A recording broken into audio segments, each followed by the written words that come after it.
மாண்புமிகு தமிழ்நாடு முதலமைச்சரிடத்தில் ஒரே ஒரு வேண்டுகோளை முன்வைக்கிறேன். இந்த கூட்டத்தின் சார்பாக தொடர்ச்சியாக நாம் ஜனநாயக ரீதியாக இயங்குகிறோம். சட்டமன்றங்களில் தீர்மானங்களை நிறைவேற்றி ஒன்றிய அரசுக்கு அனுப்பி வைக்கிறோம். சட்ட மசோதாக்களை நிறைவேற்றி ஆளுநருக்கு அனுப்பி வைக்கிறோம்.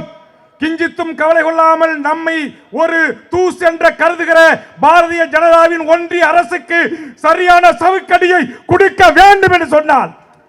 மாண்புமிகு தமிழக முதலமைச்சர் அவர்களே, ஒரு சரியான நேரம், இதை சரியான களமாக மாற்றுங்கள், இந்தியாவிற்கே களமாக மாற்றுங்கள். ஒருபோதும் எங்கள் தமிழக அரசு தமிழ்நாட்டில் இயங்கக்கூடிய ஒன்றிய அரசு அலுவலகங்களுக்கு நாங்கள் ஒத்துழைப்பு நல்க மாட்டோம். முதல் கட்டமா எனக்கு பிடித்த தமிழ்நாட்டில் இருக்கிற அனைத்து சுங்கச்சாவடிகளிலும் உங்கள் தலைமையிலான திமுகவினுடைய தொண்டர்களும் பொதுமக்களும் வரிகுணா இயக்கத்தை அறிவியுங்கள். இங்க இருக்கிற அண்ணன் வைகோ ஐயா, பெரியவர் பேராசிரியர், இங்க இருக்கக்கூடிய அண்ணன் சண்முகம், முத்தரசன், நம்முடைய ஜவஹர்லாவின் சார்பாக வருகின்ற சட்டமன்ற உறுப்பினர் அப்துல் சமத், தமீம் அன்சாரி, இன்னும் வர இருக்கின்ற விடுதலை சிறுத்தைகளின் தலைவர் அண்ணன் திருமா உள்ளிட்ட அத்தனை கட்சி தலைவர் முதல்ல வரிகுடா இயக்கத்தை தொடங்குவோம். எங்க எனக்கு பிடித்த சுங்கச்சாவடியில சுங்கம் தர மறுப்போம். ஒன்னு. ரெண்டாவது, ஜிஎஸ்டி கொடுக்கிறதுக்கு ஒத்துழைப்பு தர மாட்டோம்.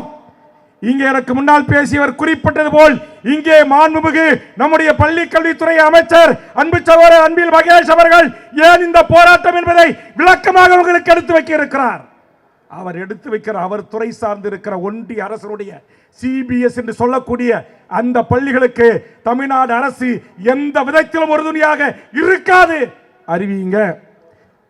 5 ஸ்டேட்டுக்கு மின்சார உற்பத்தி செய்கிற என்னுடைய தொகுதியினுடைய பகுதியில் இருக்கிற என்எல்சி நிறுவனம் நிலங்களை கையகப்படுத்தி அதற்கு விவசாயிகளை வயிற்றிலே அடித்து என்எல்சி மின்சாரம் தயாரிக்கிறான் இல்ல, அதற்கு நில எடுப்புக்கு போடப்பட்ட அதிகாரிகளை அனைவரையும் திரும்ப பெறுங்க. அதானி துறைமுகத்திற்கு துணை நீக்க மாட்டோன்னு சொல்லுங்க.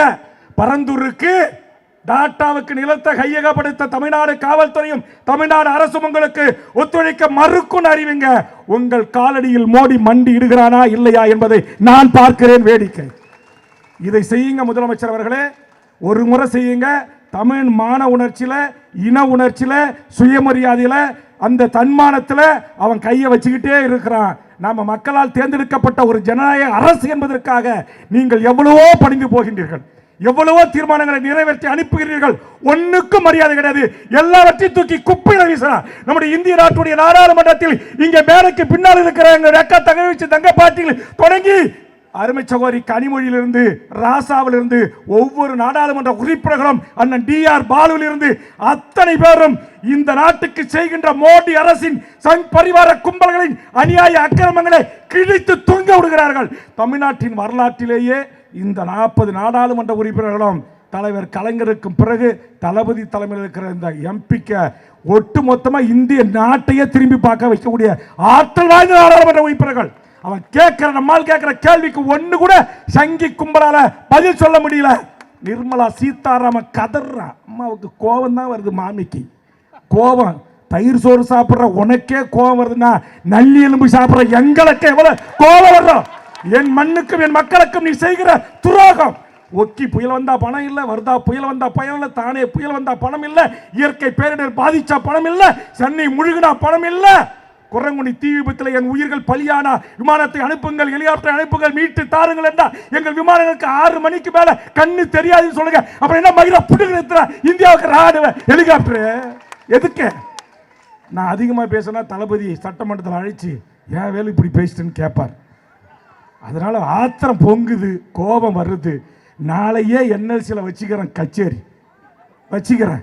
என் தமிழ்நாடு முதலமைச்சருக்கும் இங்க இருக்கிற அமைச்சர் பெருமக்களுக்கும் அண்ணன் டிஆர் பாலு போன்ற மாநில சுயாட்சி உரிமைகளுக்காக நாடாளுமன்றத்தில் சிம்ப குரல் எழுப்புகிற நாடாளுமன்ற உறுப்பினர்களுக்கும் வேலையில் வீட்டிருக்கிற என் சக சட்டப்பேரவை உறுப்பினர்களுக்கு ஒரு அன்பான வேண்டுகோள் வைக்கிறேன். முதலமைச்சர்கிட்ட சொல்லி, நம்ம காவல்துறை தலைவர் டிஜிபி ஏடிஜிபி கிட்ட சொல்லி, நம்ம இன்டெலிஜென்ஸ் ஐஜி கிட்ட சொல்லி கொஞ்சம் வேல்முருகனை கிரவுண்டில் விளையாட அனுமதிங்க. தானா உங்ககிட்ட வருவான். நாளைக்கு இழுத்து பூட்டுற என்எல்சி கேட்டேன். ஒரு ஒப்பந்த பணியாளர் கூட கான்ட்ராக்டுக்காரனை உள்ள விட மாட்டேன் தமிழன். 3000 இந்திக்காரனை கொண்டு வந்து வச்சிருக்கான். நேத்துக்கு இவன் நடத்துற சங்கி நடத்துற என்ன விழா நடத்துறான் ஒரு ஊர்ல, அந்த ஊரை கூட நான் சொல்ல விரும்பல, இந்த காசியில நடத்துறான். அங்க இங்க மக்கள் மானம் கட்டு போன தமிழன் தொடர் வண்டியில் ஏறி போறான், செருப்பால் அடிக்கிறாங்க. ட்ரெயின்ல பாத்தீங்கல்ல, டிவி தொலைக்காட்சியில் காட்டுச்சுல, கிளாஸை உடைச்சி உனக்கு என்னடா தமிழ சேட்டில் உட்காந்துருக்க சேர்லன்றான். இவன் சொல்றான் நான் ரிசர்வ் பண்ணியிருக்கிறேன், நான் முன்பதிவு பண்ணுறேன். அட முண்டா, நான் இந்திக்காரன்டா, இறங்குடா தமிழ் நாயேன்னு இந்தியில திட்டி இழுத்து போடுறானா இல்லையா? கேட்க நாதி இருக்கா ஒன்றிய அரசுக்கு? அஸ்ஸாம் பவனை கொண்டு வந்து என் ஊர்ல உருவாக்குறான், ஒரிசா பவனை கொண்டு வந்து என் ஊர்ல உருவாக்குறான். 2 சீஃப் செக்ரட்டரி தலைமையில கேடரை கொண்டு வந்து எல்லா தமிழுக்கு கிடைக்க வேண்டிய வேலை வாய்ப்பு உரிமைகளை பறிக்கிற பாசிச பாரதிய ஜனதா. இன்னும் சொல்ல போனா மூத்தவங்க உட்கார்ந்துருக்க சொல்றேன், 2014 இந்த ஓபிஎஸ் எடப்பாடி ஆட்சியில என்ன சட்டம் கொண்டு வந்தா மோடி தெரியுமா? தமிழ்நாட்டில் இருக்கிற டிஎன்பி தேர்வுகளிலே தமிழர் அல்லாத அனைத்து வடநாட்டு அதிகாரிகளும் சப் கலெக்டர் ஆகலாம், கோட்டாட்சியர் ஆகலாம், மேஜிஸ்ட்ரேட் ஆகலாம், கமர்ஷியல் டாக்ஸ் அதிகாரி ஆகலாம், நீதிபதியா வரலாம், 25 ஆண்டுகளா இந்த நாட்டுக்கு சீஃப் செக்ரட்டரி வரலாம், டிஜிபிக்கா வரலாம்னா. அப்பனா தமிழ்நாட்டில் இருக்கிற 7 கோடி தமிழ் பிள்ளைகளுக்கு யாருக்கு தமிழ்நாட்டு அரசியல் வேலை கிடையாது, எல்லாரும் இந்திக்காரனை கொண்டு வந்து உள்ள உட்கார வைக்கிறதுக்கு திட்டம் போட்டான். அதை கண்டுபிடித்து தமிழ்நாட்டின் முதலமைச்சர் மாண்புமிகு தளபதியின் கரங்களிலே சொன்னேன், துணை முதலமைச்சரின் கரங்களிலே சொன்னேன், அன்பிலிடத்திலே சொன்னேன். அதுதான் தமிழகத்தின் வரலாற்று எழுத்துகளில் பொறிக்கப்படுகின்ற தமிழக வேலை தமிழருக்கே என்கிற மாண்புமிகு தமிழ்நாடு முதலமைச்சர் அண்ணன் தளபதி கொண்டு வந்த அந்த வேலை வாய்ப்பு உறுதி செய்கின்ற திருத்த சட்டம். தமிழ் படிச்சிருக்கணும், தமிழ் எழுதி படிக்கணும், தமிழ் பேசணும், இது எல்லாம் தெரிஞ்சு 40 மதிப்பெண் தமிழில் எடுத்தாதான்டா தமிழின தலைவருடைய வாரிசு ஆட்சியிலே வேலை கிடைக்கும் என்ற வரலாற்று சிறப்புமிக்க சட்டத்தை நிறைவேற்றியது திமுக ஆட்சி. என்ன நிறைய பத்திரிகையாளங்க கேட்குறாங்க, நீங்கள் திமுகவை கடுமையாக எதிர்க்கிறீங்களா என்று. ஒரு தோழமையோடு இதுமாரிலாம் சுட்டி காட்டினாதான் இந்த சட்டம்லாம் நமக்கு கிடைக்கும். அங்கே இருக்கிற சங் பரிவார கும்பல்கள் நீ இந்திய தாண்டா எதிர்ப்ப, நான் இந்திக்காரனை கொண்டு வந்து இறக்குறேன்னு ஒரு நாளைக்கு 10,000 பேரை சென்ட்ரலில் கொண்டு வந்து இறக்குறானே அவனை எதிர்த்து கேட்பு இருக்கு. என்னை போன்றவர்கள் சட்டமன்றத்தில் பணியாற்றுகின்ற போதுதான் நம்முடைய அமைச்சர் மாசு போன்ற அண்ணன் சேகர்பாபு போன்ற அமைச்சர் பெருமக்கள் அதற்குரிய பதிலை சொல்லி விடையை தேடி இந்த மண்ணையும் இந்த மக்களையும் காப்பாற்ற முடியும். ஆதலால் இது சரியான தருணம். இறுக பிடித்துக் கொண்டு மாநில உரிமைகளுக்கும் சுயாட்சி கேட்ட திராவிட முன்னேற்ற கழகம் முன்னெடுங்கள். வாய்ப்புக்கு நன்றி, வணக்கம்.